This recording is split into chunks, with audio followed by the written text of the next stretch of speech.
Ndio wanasikia Kiswahili, ila wengi bado wana ile lugha mama, ambapo kwa sisi wengine tunasikia lakini hatuwezi kuongea sana.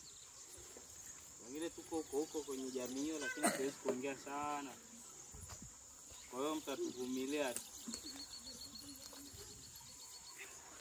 Ila kabla mimi sijaongea sana, ningemkaribisha mlezi ili aongee, afafanulie kwa undani, maana naweza nikaongea kumbe mengine naongea ni ya uongo. Akaongea mengi ambayo anayafahamu na tutaweza kumuuliza maswali. Mama, karibu sana.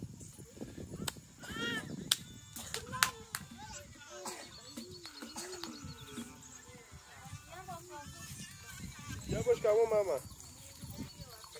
Salama, unaendaje? Salama. Ninafurahi, ninaita wapendwa, maana bila upendo huwezi kufikia yeyote. Amina. Na tunajua Mwenyezi Mungu tunayemuita wote ni upendo. Upendo likishaoteshwa ndani ya mioyo yetu, basi ndilo linalotusababisha kufika hata ambapo hujatarajia, hata kwa watu ambao huwafahamu.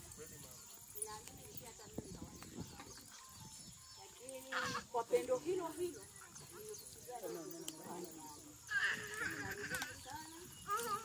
hapa tuko kwa huduma inayoitwa huduma ya huduma iliyosajiliwa, na ni huduma ambayo imefanya kazi kwa miaka mingi kiholela, kabla ya miaka 5 ambayo imesajiliwa sasa, kama miaka 10 nyuma 5 sasa tunaanza kusajiliwa. Na huduma hii ilianzia nyumbani kwangu, ni mzigo ambao Mungu ameweka ndani yangu. Nakumbuka kuna mwaka ambao nilishtakiwa na maendeleo ya jamii wilaya kwa sababu ya kuwa na watoto wengi sana nyumbani kwangu.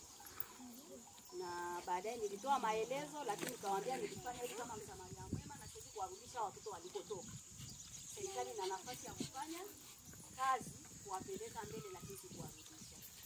Na ninamshukuru Mungu kwa sababu wakati huo ndio ilileta ushawishi wa kwamba sasa serikali kanisha kwamba niwe na kituo la kujiunga kuhusiana kwa kusaidia watoto na ambao wamekuwa karibu, lakini kweli tulishana kwa muda mwingi sana. Na ninamshukuru Mungu sasa ninapoongea nina watu ambao wengine ni waume ambao wameoa na wengine ni wake za watu ambao wamejaa mikononi mwangu, na litukuza jina la Bwana. Amen.